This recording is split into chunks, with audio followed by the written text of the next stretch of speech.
But welcome, fellow Rotarians. This past week, it was a shock to many of us that Dr. Mike Muftick passed away. It is my pleasure to know Mike and Felicia through their work in World Community Service these past few years. The global grant they initiated last year in Bosnia educated Roma girls and not only changed lives, but changed attitudes and erroneous beliefs in the community. Realizing that impact, they were dreaming bigger and planning a global grant on peace in Bosnia. This is one example of how a small idea that is set in motion can have a big impact. Our media seems to concentrate on all that is bad or bizarre, rarely highlighting many of the positive projects that are being accomplished in our community and throughout the world. Many people in this room are involved in various nonprofit organizations to make the world a better place. Sometimes the task can seem daunting and fruitless, but then there's a breakthrough and progress can be seen. One small pebble dropped in the pond creates a ripple effect for good. I want to encourage everyone to continue your work to make the world a better place. Tune out and turn off the media hype and frenzy that can paralyze or demoralize your efforts. Dream big and continue moving forward, as Mike was doing with his dream for peace. I'll leave you with a quote from Dorothy Thompson. "Peace is not the absence of conflict, but the presence of creative alternatives for responding to conflict." Keep working toward your creative alternatives. Thank you. Thank you for that humbling introduction, Andre. Good afternoon, Rotarians and guests. I'd like to introduce some guests that we have today. Len Brass is a visiting Rotarian and guest of Debbie Kaufman and Jim Gillespie. Welcome.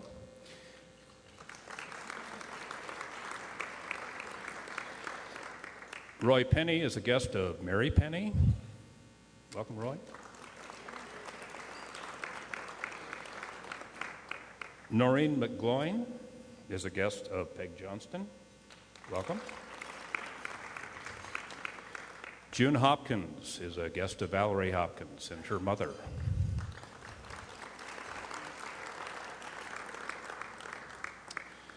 Sid Barth.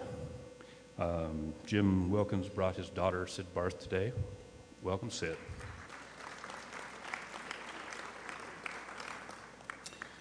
And a special guest, a visiting Rotarian from Providenciales, which is an island southeast of the Bahamas. Our guest and visiting Rotarian is Raymond Kushnu, I believe. Kushnu. Welcome. We have a flag exchange.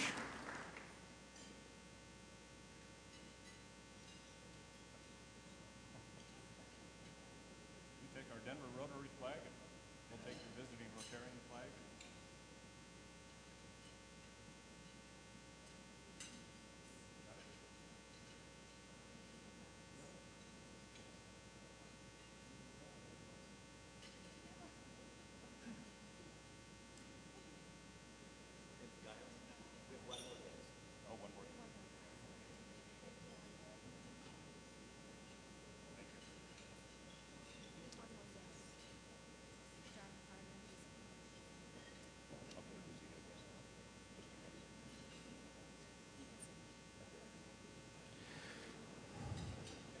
So we have one additional guest, John Carter, a commercial banker, a guest of Debbie Kaufman's.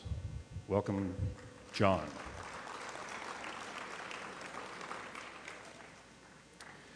Some reminders from our Rotary office. The Rotary Happy Hour Connect will take place August 25th at Hacienda, Colorado. Thank you, Brian Geist with Centennial Leasing, for hosting this event. Is Brian here today? Regardless, Brian, thank you for doing that for us. The Corbell Dinner, honoring our very own Mr. Rotary Grant Wilkins, is Tuesday, September 8th It's not too late to purchase your tickets. See past President Jim McGibney after the meeting today, and there's also information on your tables about this event. It would be nice to see a lot of Rotarians support this. Registration is still open for our Wild Animal Sanctuary Rotary Family Picnic on September 19th. This will be in lieu of our regular Rotary meeting on September 17th. Space is limited and filling up fast, so do not delay in getting your tickets and reservations before the September 6th deadline.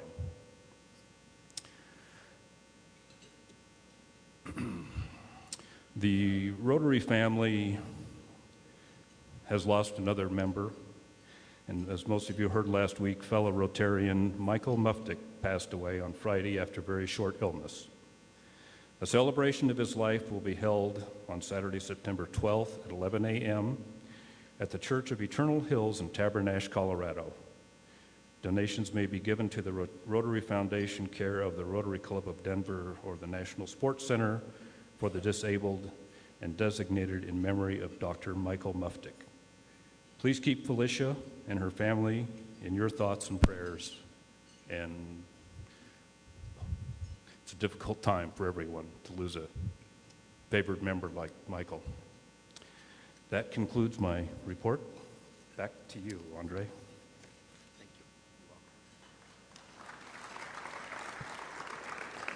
Thank you, Giles. It's always great to have pinch hitters, and so we have a terrific pinch hitter. You know, one of the terrific things that Rotary is known for around the world is our exchange student program, and it is one of the missions of peace that we have, of exchanging youth and letting them see what people from around the world are like, and to understand that we're all the same. We might speak a little different language, our skin might be a different color, but we truly are a race of human beings. So Lynn Dawson will introduce one of our exchange students from Brazil. Thank you very much. It's my pleasure today to introduce you to Bruna Foley Schmidlin. And Bruna is our exchange student, one of two that we have this year from Brazil. Bruna is from an area called Curitiba, which is near São Paulo. And she will be here for the full year. She's going to be a student at Denver Center for International Studies. And Bruna's 16. She'll be 17 next month on the 17th of September, so she gets to celebrate her birthday here. Bruna's interests include things like dance, music, going to movies, going to the beach, going out with friends, and learning about other cultures through travel and this exchange opportunity. I asked Bruna why she wanted to be an exchange student, and she said that her grandmother and grandfather were Rotarians, her aunt was a Rotarian, and she had cousins who did exchanges also. She also has been a member of Interact since she was 12 years old. So I think we're very lucky to have her with us this year. She will be doing a presentation telling us more about the city where she's from and the state later on in the year. So I would ask that you make her feel welcome and introduce herself. She'll be coming to events. I've invited her to the sanctuary with us on the 19th, so you'll get a chance to meet her then. So again, please say hello to her, welcome her, and I know this is going to be a wonderful experience for her, and certainly we're going to learn a lot by having her here. So Bruna?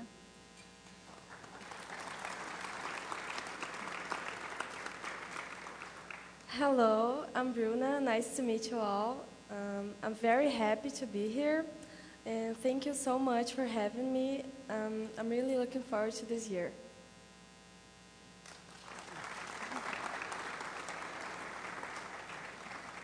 Bruna, great to have you in the United States and for representing your country, Brazil.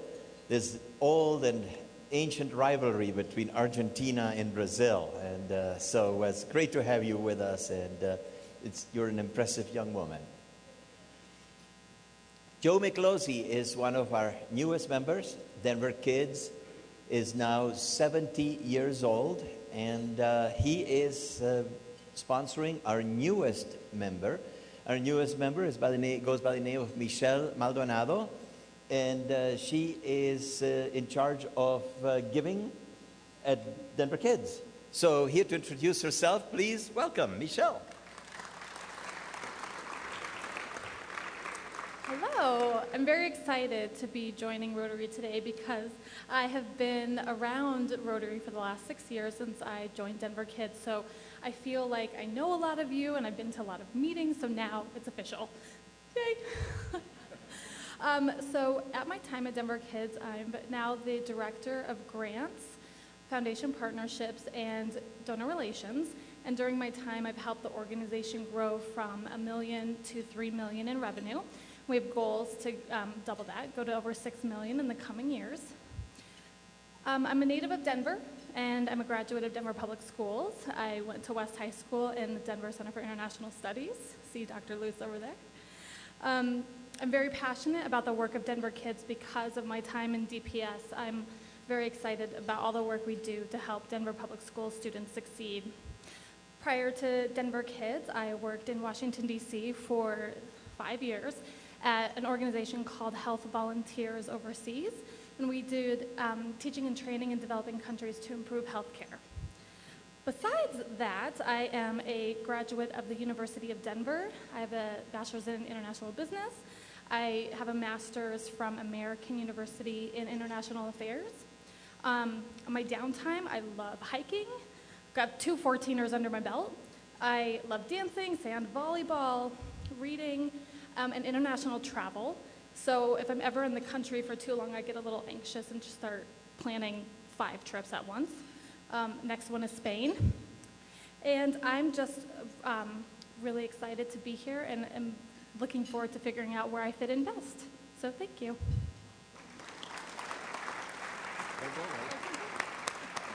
I'll stay here.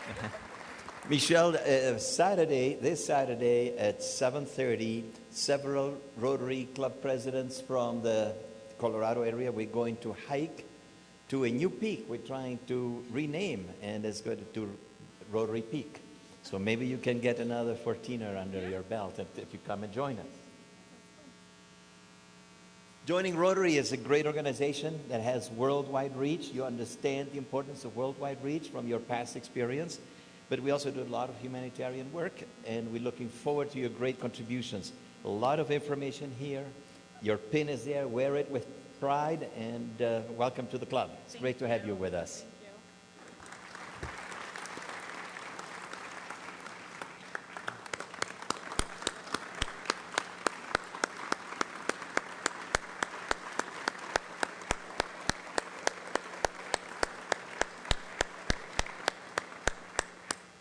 Wow, a standing ovation for the new member. That's great. Thank you, everybody. So another great mission of Rotary is to give away money. And today, to give away some of our hard-earned money, John Klug will come to the podium. John? Where is he? Oh, right behind me. Good morning, Rotarians, or maybe it's afternoon now. Thank you for coming. We come to these wonderful weekly meetings of the Denver Rotary Club, but perhaps a little less known is we have a foundation, and that foundation currently has a corpus of about $3 million. Amazing and wonderful. But even more, I think, impressive is over the years, the foundation, the Denver Rotary Club Foundation, has granted over $5.5 million to local and international causes. That's fantastic, and it's in large part due to the generosity of you members and the fundraising efforts that so many people work so hard for. We gather funds at the foundation. We hopefully guard and grow those funds, and we grant them. And the granting part is by far the most exciting and rewarding. And that occurs typically in the latter part of our Rotary year in March and April of next year. One of the things we've tried to do in the past year or two is entertain some new causes to come to us. Historically, of course, we have supported generously Denver Kids, but we would also like to become aware of and begin to support, perhaps, some new causes. So I'd like to introduce you to Carol Carter, and I would like to give her a check. She is a, quote, new cause, if you will. I would like to give you this check on behalf of the Denver Rotary Club Foundation. Thank you for everything you're doing, and I'll let her tell you more about Global Mind ED. Thank you, John. Thank you so much. And I want to thank the board that we presented to, and Jim and Darlene, and also Dan, who's one of your members who participated in our conference, and David French was part of our conference. This is really not just a conference. We see it as really a movement, because Colorado is a really vibrant and vital place of innovation, in Denver in particular.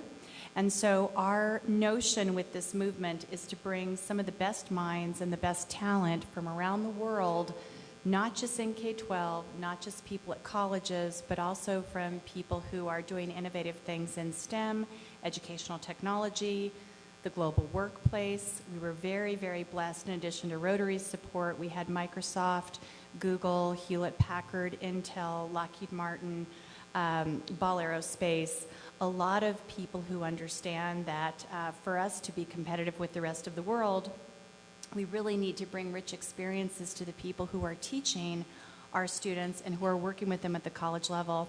And we need to build a bridge of experience that gets into internships, apprenticeships, part-time jobs, so that our graduates have the experience they need at a global level and at a practical level to be toe-to-toe with anybody else in the world. So we really had an amazing group of people for our first year. We had 156 panelists. We had 400 people attending. And I've got the evals if any of you are interested. Next year, in addition to the tracks I mentioned, we're going to add a track for health, because we know that people can't learn if they're not healthy, and people can't work well if they're not healthy either. The other thing that makes this unique, that's very much in keeping with the mission of Rotary, is we have a strong emphasis on first-generation of college student leaders.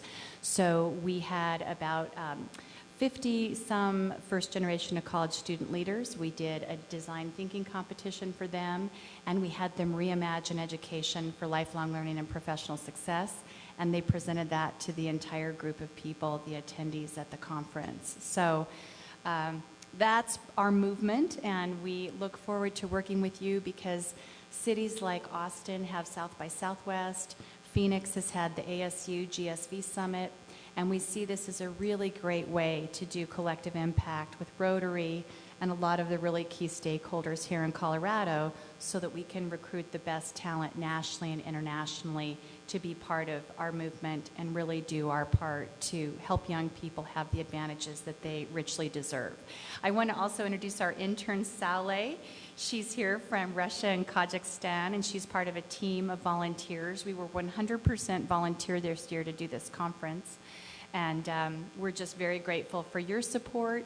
And if any of you are interested, I have information on who attended this year, and one of our students, first gen from Colorado School of Mines, and just some additional information. So thank you so much, and we very much appreciate it and look forward to your partnership as this grows and becomes a movement known around the world. Thank you.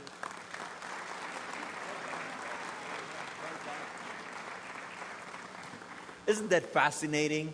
Rotary, from our backyard to global reach, and it is the work that you all do. So it is your contributions to our foundation that makes this possible. So keep on giving. We love giving the money away in a very responsible way. 54 years ago, when I was 7 years old, my uncle told me a story that has stayed with me all of this time. Fritz was just returning from his safari in Africa to Germany. So his friend Franz comes to see him. And Franz says, "Fritz, das ist ein magnificent lion pelt. And how did you get it? I do not see a bullet hole." "Ah, Franz, what a story. I was in the savannah, and all of a sudden I hear this roar, and the grass parted, and there he was, beady, yellow eyes staring at me. So I go, guide bullet. The guide gives me bullet. I put a rifle. Lion charges. I aim between eyes. Bullet fails. I go, guide bullet. Guide is gone. I throw my rifle at the lion and start running for a tree. The lion jumps and scratches my back and clothes off, and I see last hope to jump a branch, and the lion jumps and I jump, grab the branch. The lion slips and slips and slips and hits head on tree and is dead. Ah, but Fritz, and on a moment like that, you didn't thrill your pants? Well, what do you think that the lion slipped? So here to introduce our speaker of the day is the lioness of polio, Miss Peg Johnson.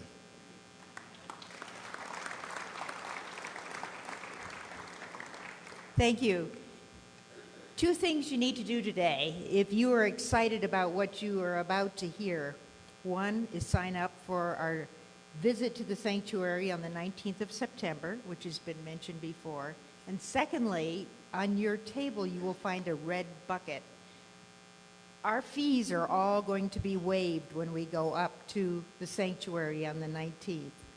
So Valerie and I decided it would be a good idea if we would like to make some donations to the sanctuary to buy something on their lists, such as maybe some cottonwood trees or some supplies that they might need at the sanctuary.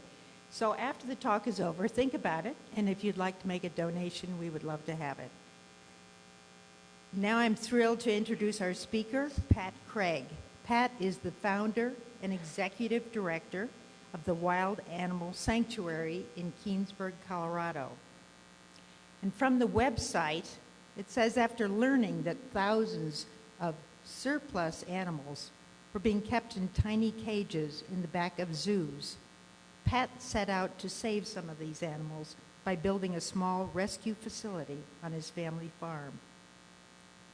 35 years later, this is the oldest, the largest nonprofit sanctuary in the Western Hemisphere, dedicated to the rescue of captive, endangered, and often abused large carnivores, both in the U.S. and around the world. But here's Pat to tell the story. Well, thank you very much. Thank you all for letting me come today and speak to you. I really appreciate the time and your attention to this. Right off, could I get a quick show of hands? How many people have been to the sanctuary? All right. Thank you very much. It helps me understand, so when I'm talking, how many people have been there and seen it and how many haven't. Anyway, as Peg said, it was something that I started 35 years ago, and it wasn't anything that I had planned on doing. I was a 19-year-old, basically still a child or a young adult that was trying to figure out what to do in life, but I started to go to college at the University of Colorado in Boulder. I'm a Boulder native. I was born there. I grew up on a farm outside of town. But basically, as Peg said, I ended up just randomly going on a tour in the back of a zoo and saw all the animals that they had there. And when I realized they actually euthanized big, beautiful, majestic lions, tigers, bears, everything else on a regular basis, I was really surprised to hear that. It's not something that the normal public hears. And so I thought it was maybe something associated with just maybe that zoo that I had gone to. And I ended up going to other zoos, including the Denver Zoo, and saw that many zoos, in fact all zoos, have surplus, but that most all also euthanize animals when they need to. So I ended up calling the state and federal government and just saying, you know, can't you make it illegal to kill animals or overbreed animals or something like that? And they said, no, they're licensed, they can do whatever they want. And I said, well, isn't there a humane society for lions or tigers? And they said, no, there really isn't. And I said, what would it take to start one? And they said, well, you have to build a zoo.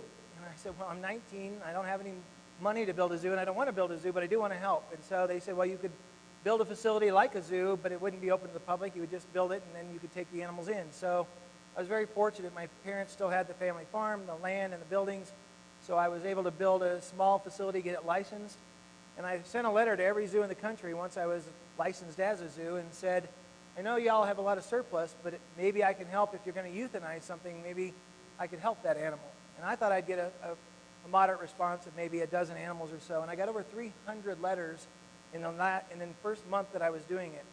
And back then, it was before the internet and email and all that. This was letters that were coming into in the mailbox that were giant lists of animals. So there was actually well over 1,000 animals, and probably more that were on these lists.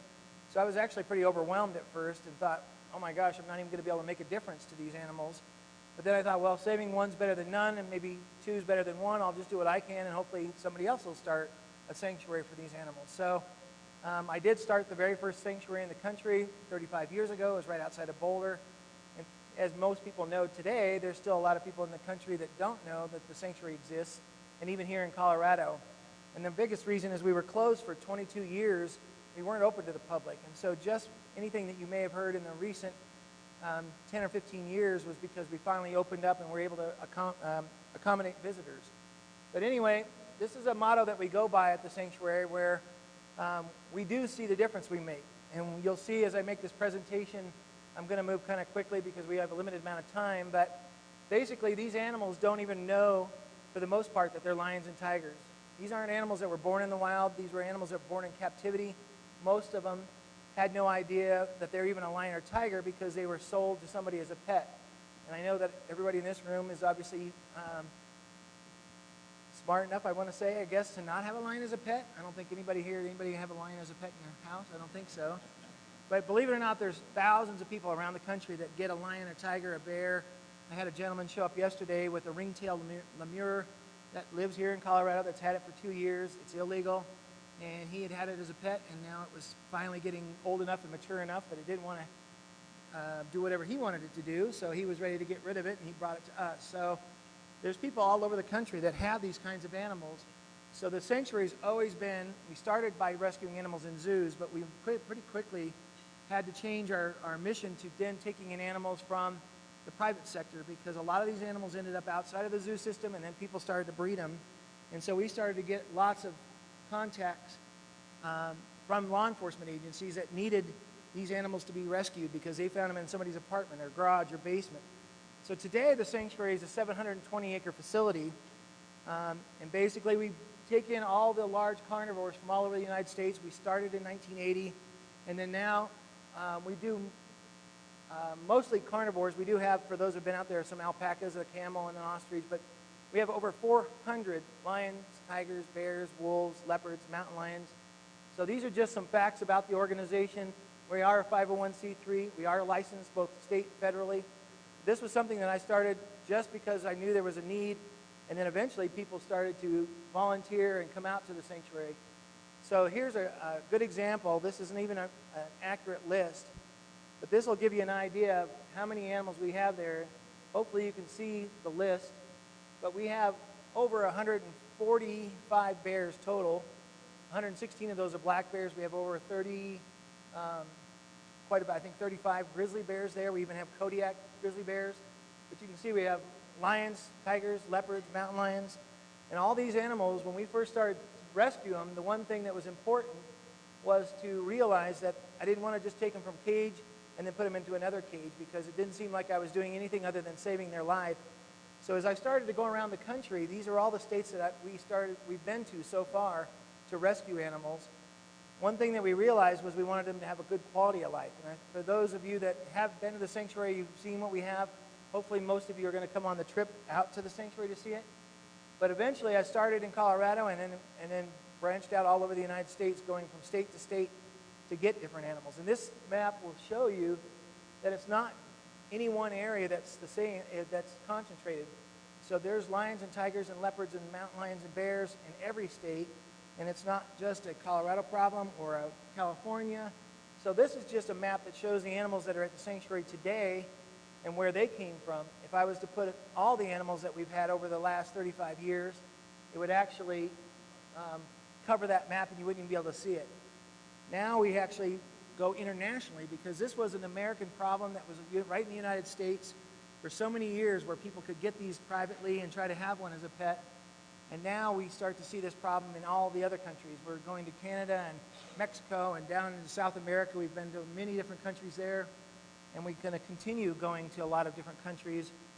We even have a tiger in Kuwait that we need to go get, and we have many more animals that are still in Argentina and Uruguay and places like that. So initially, when we started to rescue these animals, there was no equipment out there 35 years ago to take lions and tigers and haul them. So we had to start converting equipment. We now have a fleet of everything from small trailers to semi-tractor trailers that are outfitted with cages and water systems and air conditioning. And that's typically how we transport them there. But when we fly animals from other countries, like we did with the Bolivian lions, where we rescued 25 lions from Bolivia and flew them all in a cargo jet to Denver, then we have to use commercial cargo planes to do that. But one of the things that people want to know most is, where do all these animals come from? So knowing that we have the largest carnivore sanctuary in the world right here in Colorado, all those animals came from other places than what you would normally think. So originally what happened was, many, many years ago in the early 1900s, most zoos were starting. There was always a new zoo popping up somewhere in Nebraska or Kansas or some other place that didn't have one. So anytime zoos had surplus, they had some place that would take it, or some new zoo that would love to have that animal. But by the 1960s, most zoos that were going to be in existence were already in existence. And at that point, they started to have a lot of surplus animals because they were still breeding, yet there was no place to go. And so that's about the time that a lot of these animals started to get dumped into the private sector. And believe it or not, back in the 70s, it was legal for a pet shop here in Denver to sell a lion or a tiger cub. And there were times when there were actually lions and tigers and other animals that were in pet shops here in Denver for sale. I don't know if any of you remember that, but it was legal at one point. Then what happened was, once they got outside the zoo system, a lot of people thought they'd make money at doing this, just like you remember the ostrich and emu craze when everybody was going to raise lots of those and make lots of money. Well, a lot of people decided they were going to raise and sell lions and tigers and bears as pets to people. And so once they were out and they were breeding, then they started to have auctions where you could go into either Missouri or Ohio, and you could go in and get a paddle and sit down, and you could bid on a rhinoceros, a giraffe, a lion, a tiger. It didn't matter if you had a license. They didn't care. So you could just sit there and bid, and 10 minutes later walk out the door as the new owner of a 5,000-pound elephant or whatever it was that they had going through the ring. So this had gotten really out of hand in the United States, and that's when we started getting just tons of phone calls from law enforcement agencies saying, we're finding these everywhere. There was a guy here in Colorado that actually had a full-grown lion, 2 full-grown tigers, and a mountain lion in a crawl space underneath his house in Durango. And he thought, every time he got a cub and it got too big, he would just stick it in the crawl space and let them all fend for themselves. And every once in a while, he'd go out and get a roadkill deer and throw it down through a little hole into his basement. And that's how he kept them alive until the Division of Wildlife found out about it, and then they called us. So it's been a huge problem, and it's been here in Colorado. It's been all over the United States. So then the last one is the entertainment industry. There's a ton of things that are associated. I think probably the most famous is Siegfried and Roy. I think everybody knows who they are. They basically, had a wonderful act. They were very great illusionists. And the key is that to make that illusion work with all those tigers on that stage, they had to crank out anywhere from 50 to 70 baby tigers a year, because tigers are very smart. So as they mature, just like people, you don't want to do silly things anymore, and you're not going to go wash somebody's car for them just because they asked you to. So the key is that tigers, as they get 3, 4, 5 years old, and you make them do tricks day after day, they finally go, well, you know what? I don't want to do this anymore, and you can't make me. So they realized they had to have understudies constantly. So for Siegfried and Roy, they were cranking out baby tigers like crazy, training them, having understudies. And so they had gone through tons of tigers. The one that ended up stopping the show in the end was the 25th tiger that did that exact performance. And they've been doing that for 25 years, so they were basically averaging each one of those tigers about one a year, and then they'd have to get a new one, and another one another year later. So all those retired tigers, if you want to call them that, had to go somewhere. So they were actually selling tons of white tigers to people all over the United States who were then wanting to make money and breed those. So in essence, there's just all these different sources that all these animals come from. And then in the end, what happens is every one of them ends up either hurting somebody, escaping, like the one in Wisconsin recently that was on the news, where they were sure it was a mountain lion or an African lion, and nobody could ever find it. There's tons of these animals out there in the United States. And so right now, there's about 25,000 large carnivores, lions, tigers, bears, that are outside the zoo system. And a good example of that is just in Texas alone, there's over 4,000 tigers that are outside the zoo system, which is more than exist in the wild in the whole world. And so that gives you an idea that this is a gigantic problem. It's not just a few random animals. We're talking thousands and thousands of these animals.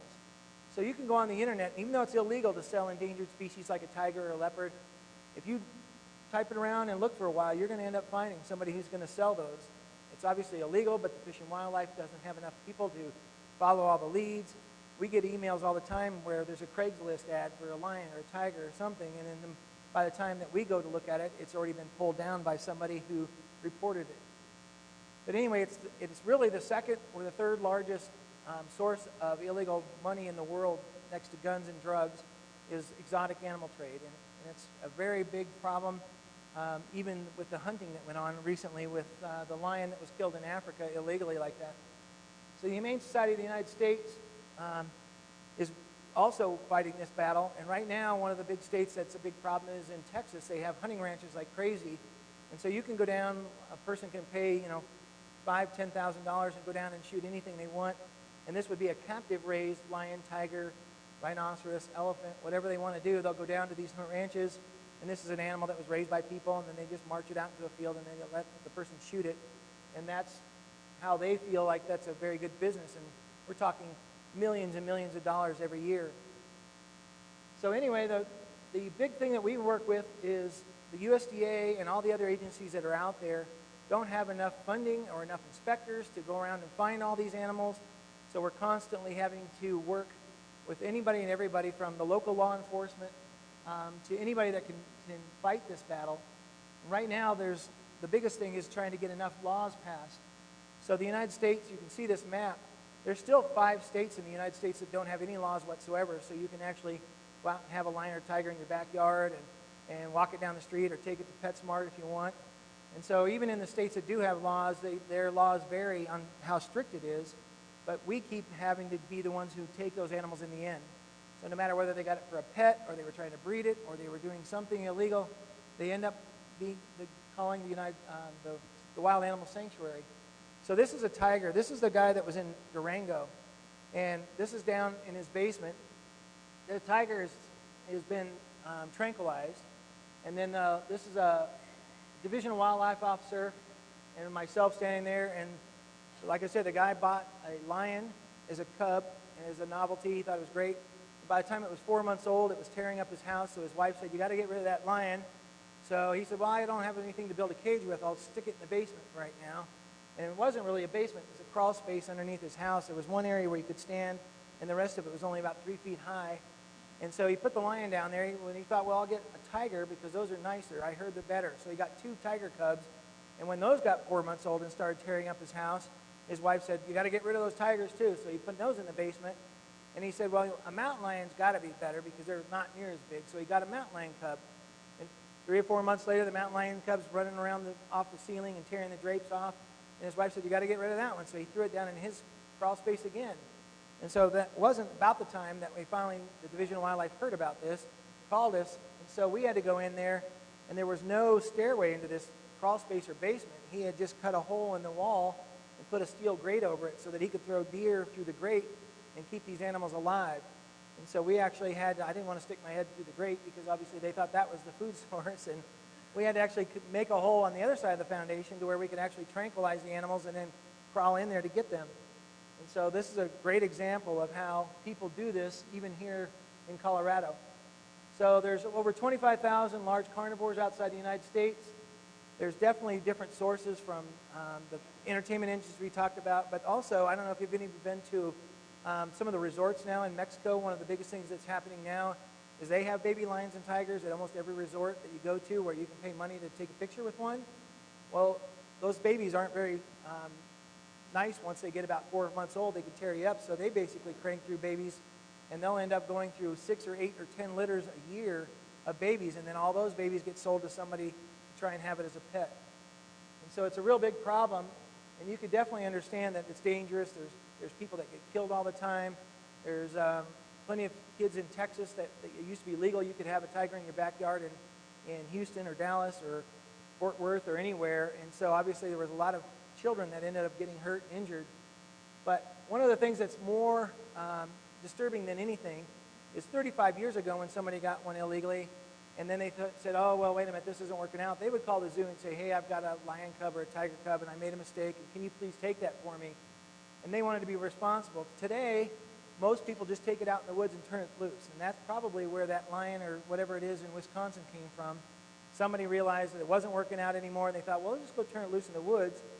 we actually had to go up into Oregon and get a tiger out of the redwoods where it had escaped from a lady's house, and she knew it had left.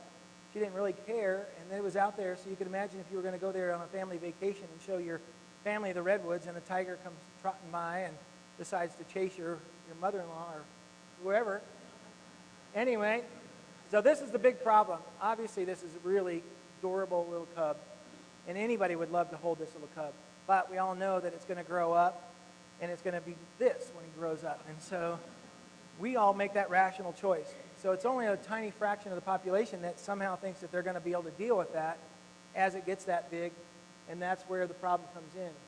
So here's another example. This is a rescue that we did in Texas. The guy thought he would have what he thought was going to be a great gimmick for his truck stop. He was going to call it the Tiger Truck Stop, and he put tigers in cages out by the gas pumps. So you could pull up and buy gas or fill your semi up or whatever, and then go inside to pay for your fuel, and you would pay $200. You could actually buy a cub and leave, get back in your car with a cub, and leave. So we took those tigers and rescued them from those small cages where they were sitting in diesel fuel, and this is where they live in the sanctuary today in a natural habitat. And so that's really the difference about the wild animal sanctuaries. Rather than rescuing and putting them in cages, we want them to live in big natural habitats and try to be as close to being in the wild as possible. So these are those tigers that used to be at that truck stop, and this is the habitat they live in. And so we try to make them as natural as possible. We're on the plains of Colorado, so we're not actually in the mountains where we have too much snow or anything, but at the same time, as you all know, Colorado can be fairly dry out on the plains, so it's a struggle for us to always have enough rain or moisture to keep things green. I'm still trying to convince Dawn to pump water from the sod farm over to our place so that we can keep it much greener, but I haven't got him to do that yet. But anyway, this is a lucky year where it rained a lot, and so these tigers live out here, and they'll live out the rest of their life like this. So this is a really great solution for these guys to come and live in. And so hopefully when you guys come to visit, especially those who haven't been there before, you're going to be able to see how our animals live in these anywhere from 15 to 20 acre habitats in large groups. So we actually have 8 prides of African lions that live there and roam, and they actually function like a pride of lions. So this is another rescue example. These two lions came from a circus in Mexico. They spent their entire life in this cage. They were put in there as cubs, and they never were taken out. Most circuses in other countries don't do what we consider a circus. They don't get out and perform. They actually just have people that have a collection of animals, and they drag them from town to town, set up a tarp, and then charge people to come look at them. So these 2 lions had spent 15 years in this cage ever since they were cubs. And it was a 5-foot by 8-foot cage. And so we were able to rescue them, and now they live in the sanctuary, and this is where they live. So it's a really good turnaround for them, and what we try to do is get other countries to pass laws just like we have here in the United States. So this is another example. The problem that we heard with those 2 lions you just saw, the male and female, was there was no contraceptives used or anything. So even though they were very malnourished and they were in a little tiny cage, nature took its course and they still kept reproducing. But they would always have a baby, and most of the time it was stillborn. And other times when it was born, either way, they would usually eat it themselves because they were starving. And so we kept hearing about these 2 lions that needed to be rescued, but we also heard that they always had a cub, but it would just disappear because they would consume it. When we went to rescue him, we had no idea that that would happen. The night before we got there, this cub was actually born, and when we got there, we thought it was actually, I didn't even realize it was a cub. It looked almost like just a log or something that was in there. It wasn't moving. So then when I did realize it was a cub, I thought, okay, well, this is one of the ones that was stillborn. It seemed lifeless. We fished it out of the cage, but yet I could still hear her heartbeat. So we actually gave it fluids, revived her, and so she was rescued at the same time and was able to come to the sanctuary, and this is her today. She's a full-grown female. She was very lucky. Had we been there maybe 5-6 hours later, I'm sure she wouldn't have been alive. So it was just very fortunate that we got there. This is another lion that we rescued. This one was kept in a concrete pit. The people that got him realized they just couldn't take care of him, so they made this concrete pit where they could just put him in there. And this was also in Mexico. And one of the ways that they could afford to feed him was they realized there was 3 million dogs, stray dogs, on the streets of Mexico City. So they would go to town, into Mexico City every day and grab dogs and then bring them and throw them into the pit, and that's how they fed this lion. So we were contacted by an animal welfare agency that was trying to save the dogs, but they realized if they stopped the dogs from being thrown in there, then the lion would starve. So they actually contacted us and asked us to come save the lion. So this is that lion today. And what happened was, not only did he get to go out and live in a habitat and also join a pride, he worked his way up through that pride and is now the king of that pride of lions. So it's a pretty amazing story to think that he lived in this concrete pit, didn't even know he was a lion, just was in a world where all he saw was sky and that was it, and then all of a sudden to get rescued and live with other lions and then become a king was a pretty amazing transformation. This is another rescue that we give you an example. These are in here in this kind of rider moving van is 2 grizzly bears and 2 black bears. The grizzly bears had been in there for 19 years. They worked in a circus, and the only time they ever got to come out of this truck was when they would perform. And they would do all sorts of things like ride bicycles and play basketball, but they always had to walk on their back feet. And the 2 black bears that were in there had been in there for almost 10 years. So the guy that was the trainer of this act was in the middle of a performance, and he actually had a heart attack and died in the performance. So the USDA called us and said, look, nobody knows what to do with these bears. You've got to come get them. So we actually drove down to Texas and grabbed the bears and brought them back to the sanctuary. And this is the very first time that these bears got to be anywhere besides the truck or in the arena performing. And so these are the 2 black bears, the first day that they were turned loose in their habitat. It's done? Okay. So anyway, I'm going to stop here, but I just want to encourage everybody that if you get a chance, please join the tour that's coming out to the sanctuary, because you'll be able to see all these animals out there running loose and enjoying their lives or where they've been. So anyway, we do appreciate the time that you guys let me come down here. I'm sorry I didn't get quite to the end, but there was just more rescue stories, so I at least got to show you those. So thank you very much. Don't go away. What a fascinating story, and when we go out to the sanctuary, we will be able to ask probably a lot more questions, and the story is so fascinating, we are out of time for questions. So, we are in the business of rescuing people from polio, Pat. And so in your honor, we have made a donation to inoculate 50 children against polio, but with the match that we get from the Bill and Melinda Gates Foundation, there's going to be 150 children inoculated. So thank you very much. Okay, and we look forward to coming out and seeing your tremendous facility. What a great example. That's the sort of stuff that Rotarian would do. So thank you. Very much. Okay. Is Young Cho in the room? Young is not here? Okay, where is Young? There. Okay, Young, he organized the golf outing. I understand it was absolutely terrific. I was trying to convince him to play at night. He didn't want to do that. So I didn't get to participate, but thank you, Young, for doing that. Also, I do not know if you have seen the blog that came out in this week's Rotarian Notice about this woman that came to pick up her peaches.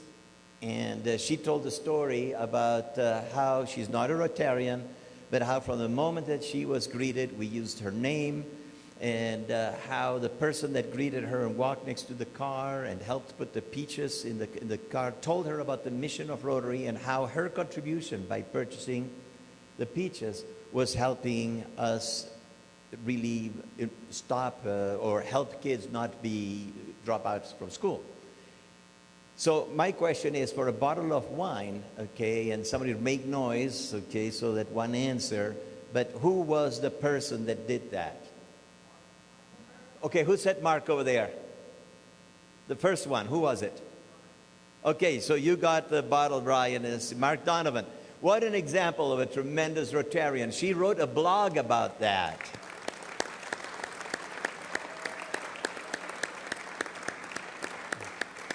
Well done, Mark. Thank you. You know, we all know Mr. Mellon, and he lives fondly in our memories. And he sponsored me into this club, as he has sponsored, I think, 3 other past presidents, and he was Mr. Membership before he was Mr. Mellon. This is Membership Month at Rotary.